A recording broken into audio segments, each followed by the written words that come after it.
কোর্টে হাজির হলেন বড় রাজা। তো বন্ধুরা, ফুলকির আজকের পর্বে আপনারা দেখতে পাবেন যে ছোট রানী রুদ্রকে জিজ্ঞেস করে যে কাজটা হয়ে গিয়েছে, যেখানে রুদ্রের জবাবে বলে যে হ্যাঁ হয়ে গিয়েছে। তখন ছোট রানী বলেন যে তোমার কাছে কি প্রমাণ আছে? তখন রুদ্র ভিডিওটা তার ফোনে চালিয়ে ছোট রানীকে দেখায়, যেটা দেখে ছোট রানী অনেক খুশি হয়।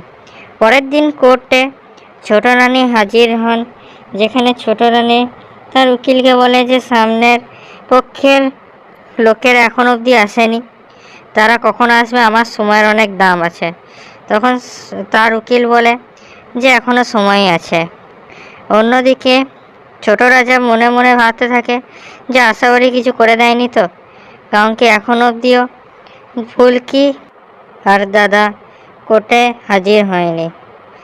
যেখানে কিছুক্ষণ পর ধানু একা হাজির হয় কোর্টে, যেখানে ধানুকে দেখে সবাই ভাবতে থাকে যে কি হলো, ফুলকি কই, বড় রাজা কই।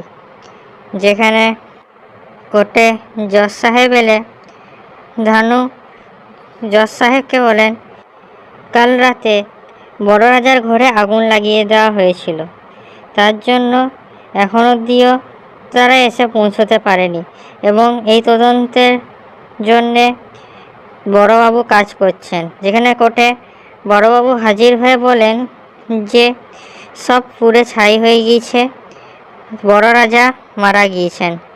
যেখানে বড়মা বলেন ওই ব্যক্তিটি মারা গিয়েছেন, কি করে হতে পারে? যেখানে আশাকরি বলেন দিদি আপনি ওই ব্যক্তিটার জন্য তো চিন্তা করেন না, উনি কেউ হন না। যেখানে ছোট রাজাও মনে মনে বলে যে দাদা মরতে পারেন না, আশাবাদী নিশ্চয়ই কিছু করেছে। যেখানে ছোট রাজা কিছু বলতে পারেন না, কিন্তু মনে মনে কষ্ট পায়। অন্যদিকে বিপক্ষের উকিল বলে যে এসব একটি সাজানো নাটক, তিনি পালিয়ে গিয়েছেন, তিনি মরেননি এবং তার পক্ষে ছোট রানীর ওপর যে হয়রানি হয়েছে সেই সবের জন্য জরিমানা নেওয়া হোক আর এই কেসটাকে খারিজ করা হোক।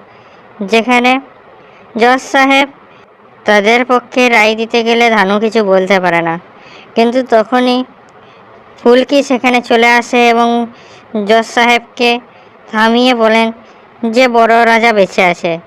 যেটা শুনে ছোট রানীর পায়ের নিচে মাটি সরে যায় এবং বলে যে কি করে হতে পারে। যেখানে ফুলকি বলে যে বড় রাজার প্রজারাই বড় রাজাকে বাঁচিয়েছেন এবং রোহিত তখনই বড় রাজাকে সেখানে হাজির করে। বড় রাজাকে দেখে ছোট রানীর মুখ শুকিয়ে যায় এবং মনে মনে ভাবে রুদ্র তো আগুনে জ্বালিয়ে মেরে দিয়েছিল, তো কী করে বেঁচে ফিরল সে।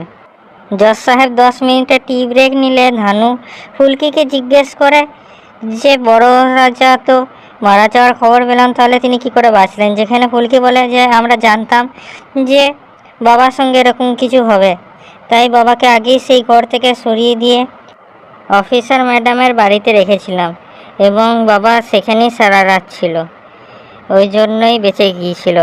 আমরা জানতাম, কারণ কি আগের বারও যখন বাবাকে প্রথমবার আনা হয় তার উপর হামলা করা হয়েছিল এবং এইবারেও তার আশা ছিল, তাই আমরা এটা করেছিলাম।